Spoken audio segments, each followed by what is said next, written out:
9 ಜೈಲು 9 ಆರೋಪಿಗಳು ಬೇರೆ ಬೇರೆ ಕಡೆ ಶಿಫ್ಟ್ ಆಗೋದಕ್ಕೆ ಎಲ್ಲಾ ರೀತಿಯ ಸಿದ್ಧತೆಗಳಾಗ್ತಾ ಇತ್ತು. ಇವತ್ತು ಮಧ್ಯಾಹ್ನದ ಬಳಿಕ ಎಲ್ಲಾ ರೀತಿಯ ಬೆಳವಣಿಗೆಗಳು ಕೂಡ ಆಗುತ್ತೆ. ಅದರ ಕಂಪ್ಲೀಟ್ ಕವರೇಜ್ ಅನ್ನ ರಿಪಬ್ಲಿಕ್ ಕನ್ನಡ ನಿಮ್ಮ ಮುಂದೆ ಇಡ್ತಾ ಹೋಗುತ್ತೆ. ಕಾರಣ ಅಷ್ಟು ಕಡೆ 9 ಜನ ರಿಪೋರ್ಟರ್ ಲೈವ್ ಕವರೇಜ್ ಅನ್ನ ನಿಮ್ಮ ಮುಂದೆ ಇಡ್ತಾ ಹೋಗ್ತಾರೆ. ಜೊತೆಗೆ ಕೋರ್ಟ್ ಅಪ್ಡೇಟ್ಗೆ ಸಂಬಂಧಪಟ್ಟಂತೆಯೂ ಕೂಡ 9 ಜನ ರಿಪೋರ್ಟರ್ಸ್ ನಿಮ್ಮ ಮುಂದೆ ಇರ್ತಾರೆ. ಈಗ ನೇರ ಸಂಪರ್ಕದಲ್ಲಿ ಜಾಯಿನ್ ಆಗ್ತಿದ್ದಾರೆ 3 ಪ್ರತಿನಿಧಿಗಳು. ಪರಪ್ಪನ ಅಗ್ರಹಾರದಿಂದ ನವೀನ್ ಮತ್ತು ದಿವಿತ್ ಕೂಡ ನೇರ ಸಂಪರ್ಕದಲ್ಲಿದ್ದಾರೆ. ಬಳ್ಳಾರಿ ಜೈಲಿಗೆ ಶಿಫ್ಟ್ ಆಗ್ತಾ ಇರೋದ್ರಿಂದ ರೇಣುಕಾರಾಧ್ಯ ಕೂಡ ನೇರ ಸಂಪರ್ಕದಲ್ಲಿದ್ದಾರೆ. ದಿವಿತ್, ಇವತ್ತು ಏನು ಅಪ್ಡೇಟ್ಸ್ ಅನ್ನ ನಿರೀಕ್ಷೆ ಮಾಡಬಹುದು ಪರಪ್ಪನ ಅಗ್ರಹಾರದಿಂದ ಮಾಹಿತಿ ಕೊಡ್ತಾ ಹೋಗೋದಾದ್ರೆ?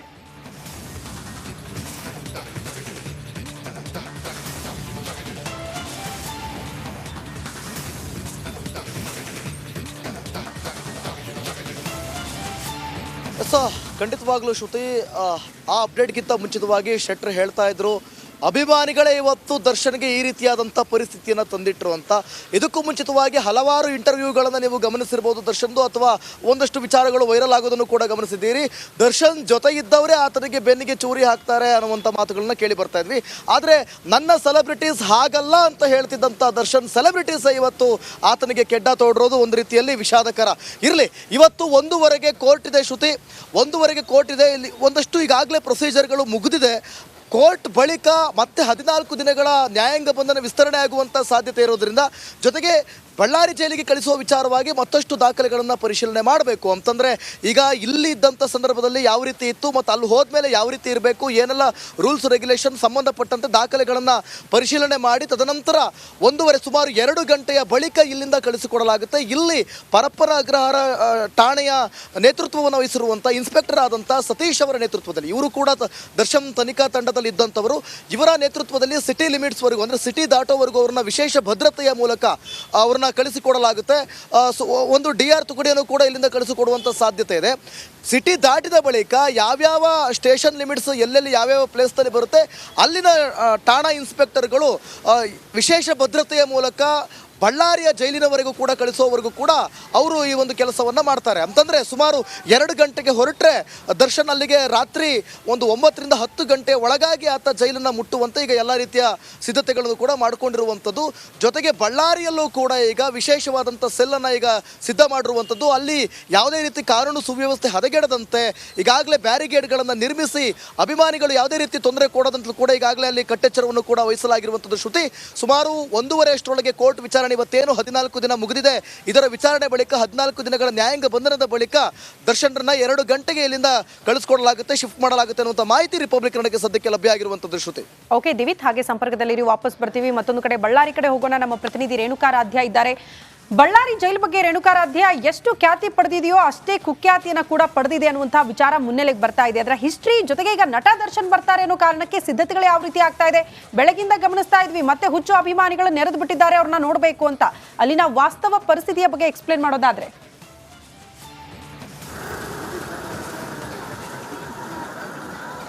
ಖಂಡಿತ ಶ್ರುತಿ, ನಮ್ಮ ಮೊದಲನೇದಾಗಿ ಬಳ್ಳಾರಿ ಜೈಲ್ಗೆ ದರ್ಶನ್ ಅವರು ಏನು ಬರ್ತಾ ಇದ್ದಾರೆ, ಹೀಗಾಗಿ ಇಲ್ಲಿ ಸಿದ್ಧತೆಗಳ ಬಗ್ಗೆ ತೋರಿಸ್ತೀನಿ. ಬಳ್ಳಾರಿ ಸೆಂಟ್ರಲ್ ಜೈಲಿನ ಮುಂಭಾಗ ನಾನಿದ್ದೀನಿ.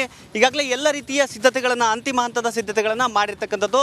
ಅಂದರೆ ಬಳ್ಳಾರಿ ಜೈಲಿನ ಮುಂಭಾಗ ಇರತಕ್ಕಂಥ ರಸ್ತೆಯಲ್ಲಿ ಜನರನ್ನು, ಸಾರ್ವಜನಿಕರನ್ನ ಓಡಾಡೋದಕ್ಕೆ ಬಿಡಬಾರ್ದು ಅನ್ನೋ ನಿಟ್ಟಿನಲ್ಲಿ ಈಗಾಗಲೇ ಕ್ರಮಗಳನ್ನು ಕೈಗೊಳ್ಳೋದಕ್ಕೆ ಪೊಲೀಸ್ ಇಲಾಖೆ ಮುಂದಾಗಿರ್ತಕ್ಕಂಥದ್ದು. ಯಾಕಂದರೆ ಸಾಕಷ್ಟು ಜನ ಅಭಿಮಾನಿಗಳು ಈ ಒಂದು ಜೈಲಿನ ಮುಂಭಾಗ ಬರೋ ಸಾಧ್ಯತೆ ಇರತಕ್ಕಂಥಲ್ಲಿ ಈ ಒಂದು ರಸ್ತೆಯನ್ನು ಸಂಪೂರ್ಣವಾಗಿ ಬ್ಯಾನ್ ಮಾಡೋದಕ್ಕೆ ಈಗಾಗಲೇ ಬ್ಯಾರಿಕೇಡ್ಗಳನ್ನು ಹಾಕಿದ್ದಾರೆ. ಮಧ್ಯಾಹ್ನದ ನಂತರ ದರ್ಶನ್ ಬೆಂಗಳೂರು ಬಿಟ್ಟ ನಂತರ ಸಂಪೂರ್ಣವಾಗಿ ಈ ರಸ್ತೆಯನ್ನು ಬಂದ್ ಮಾಡ್ತಾರೆ. ಜೊತೆಗೆ ದರ್ಶನ್ ಅವ್ರನ್ನ ಇರಿಸೋದಕ್ಕೆ ಹೈ ಸೆಕ್ಯೂರಿಟಿ ಸೆಲ್, ಅಂದರೆ ಬೇರೆ ಬೇರೆ ಜೈಲ್ಗಳಲ್ಲಿ VIP ಸೆಲ್ಗಳಂತ ಇರ್ತವೆ, ಆದರೆ ಬಳ್ಳಾರಿ ಜೈಲಿನಲ್ಲಿ ಆ ರೀತಿಯ ವ್ಯವಸ್ಥೆ ಇಲ್ಲ. ಬದಲಿಗೆ ಹೈ ಸೆಕ್ಯೂರಿಟಿ ಸೆಲ್ ಅಂತ ಕರೀತಾರೆ. ಅಂತಹ 16 ಸೆಲ್ಗಳು ಇರ್ತಕ್ಕಂಥದ್ದು.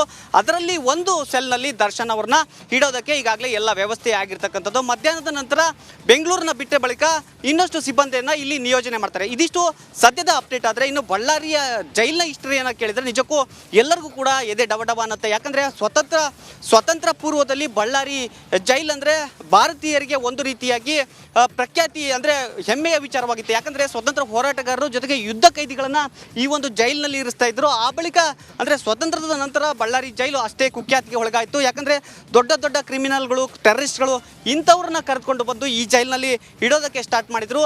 ಅದರ ಅಂದರೆ ಪ್ರಮುಖವಾಗಿ ಗಮನಿಸಬೇಕಾದ್ರೆ ಬನ್ನಂಜೆ ರಾಜ, ಏನು ಭೂಗತ ಪಾತಕಿ ಇದ್ದಾರೆ, ಬನ್ನಂಜೆ ರಾಜ ಆಗಿರ್ಬೋದು, ಟೆರರಿಸ್ಟ್ಗಳು, ಬೇರೆ ಬೇರೆ ಟೆರರಿಸ್ಟ್ಗಳಾಗಿರ್ಬೋದು, ವಿಮಾ ತೀರದ ಹಂತಕರಾಗಿರ್ಬೋದು, ಇವರೆಲ್ಲರನ್ನೂ ಕೂಡ ಇದೇ ಜೈಲಿನಲ್ಲಿ ಇಟ್ಟು ಶಿಕ್ಷೆಗೆ ಒಳಪಡಿಸಿರ್ತಕ್ಕಂಥದ್ದು. ಆ ಆ ಬಳಿಕ ಬೇರೆ ಜೈಲಿಗೆ ಕಳಿಸಿರ್ತಕ್ಕಂಥದ್ದು. ಶ್ರುತಿ ಎಷ್ಟರ ಮಟ್ಟಿಗೆ ಅಂದರೆ ಈಗ ಪೊಲೀಸ್ನವರು ಯಾರಾದರೂ ಕಿತಿಮೆ ಅಂದರೆ ಒಂದು ರೀತಿಯಾದ ಗಾಂಚಲಿಯನ್ನು ಮಾಡಿದಾಗ ನಿನ್ನ ಒದ್ದ ಒಳಗಾಗ್ತೀನಿ ಅಂತ ಈಗ ಹೇಳ್ತಾ ಇರ್ತಕ್ಕಂಥದ್ದು. ಆಗಿನ ಕಾಲದಲ್ಲಿ ಯಾವ ರೀತಿಯಾಗಿ ಬಳ್ಳಾರಿ ಜೈಲಿಗೆ ಕರಿತಾ ಇದ್ದಾರೆ ಅಂದರೆ ನೀನೇನಾದರೂ ಜಾಸ್ತಿ ಗಾಂಚಲಿ ಮಾಡಿದರೆ ನಿನ್ನನ್ನು ಬಳ್ಳಾರಿ ಸೆಂಟ್ರಲ್ ಜೈಲಿಗೆ ಹಾಕ್ತೀವಿ ಅನ್ನುವ ಒಂದು ಬೈಗಳನ್ನು ಬೈತಾ ಇದ್ರು. ಅದೇ ರೀತಿಯಾಗಿ ಬಳ್ಳಾರಿ ಸೆಂಟ್ರಲ್ ಜೈಲಿಗೂ ಕೂಡ ಅಷ್ಟೇ ಒಂದು ಕಠಿಣವಾದ ಸ್ಥಿತಿ ಇರ್ತಕ್ಕಂಥದ್ದು. ಯಾಕಂದರೆ ಬೇರೆ ಬೇರೆ ಜೈಲುಗಳಲ್ಲಿ ಯಾವ ರೀತಿಯಾಗಿ ಸೌಲಭ್ಯಗಳು ಇರ್ತವೆ ಆ ಯಾವ ಸೌಲಭ್ಯಗಳು ಬಳ್ಳಾರಿ ಜೈಲಿನಲ್ಲಿಲ್ಲ. ಯಾಕಂದರೆ ಬಳ್ಳಾರಿಯಲ್ಲಿ ಪ್ರತ್ಯೇಕವಾಗಿ ಸೆಲ್ಗಳು ಇರೋದೇ ಕಡಿಮೆ. 9 ಡಾರ್ಮೆಟ್ರಿಗಳಿವೆ. ಅಂದರೆ ಒಂದೇ ಒಂದು ಡಾರ್ಮೆಟ್ರಿಯಲ್ಲಿ 40ರಿಂದ 50 ಕೈದಿಗಳು ಇರಬೇಕಾಗುತ್ತೆ. ಜೊತೆಗೆ ಅಂತಹ 9 ಡಾರ್ಮೆಟ್ರಿಗಳಲ್ಲಿ ಸುಮಾರು 500 ಕೈದಿಗಳನ್ನು ಇಲ್ಲಿ ಇಡಬಹುದಾಗಿದೆ. ಪ್ರಸ್ತುತವಾಗಿ ಬಳ್ಳಾರಿಯಲ್ಲಿ 385 ಕೈದಿಗಳಿದ್ದಾರೆ.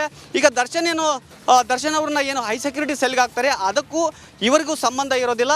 ಸಂಪೂರ್ಣವಾಗಿ CCTV ಕಣ್ಗಾವಲಿನಲ್ಲಿ ಅವ್ರನ್ನ ಇಡಲಾಗುತ್ತೆ ಅನ್ನುವ ಮಾಹಿತಿ ಸಿಕ್ಕಿರ್ತಕ್ಕಂಥದ್ದು. ಇನ್ನೊಂದು ಪ್ರಮುಖ ವಿಚಾರ ಏನಂದರೆ ನಾನು ನಿಮಗೆ ತೋರಿಸ್ತಾ ಹೋಗ್ತೀನಿ. ಇನ್ನೊಂದು ಪ್ಯಾನ್ ಮಾಡೋಕ್ಕೆ ಹೇಳ್ತೀನಿ ನಮ್ಮ ಕ್ಯಾಮ್ರಾಮನ್ ಸಿದ್ದುಗೆ. ಈ ಒಂದು ಗೋಡೆಯನ್ನು ನೋಡಿದರೆ ಗೊತ್ತಾಗುತ್ತೆ 30 ಅಡಿಯ ಗೋಡೆ ಇರ್ತಕ್ಕಂಥದ್ದು. ಈ ಗೋಡೆಯಿಂದ ಆ ಕಡೆ ನೋಡಿದರೆ ಜೈಲಿದೆ.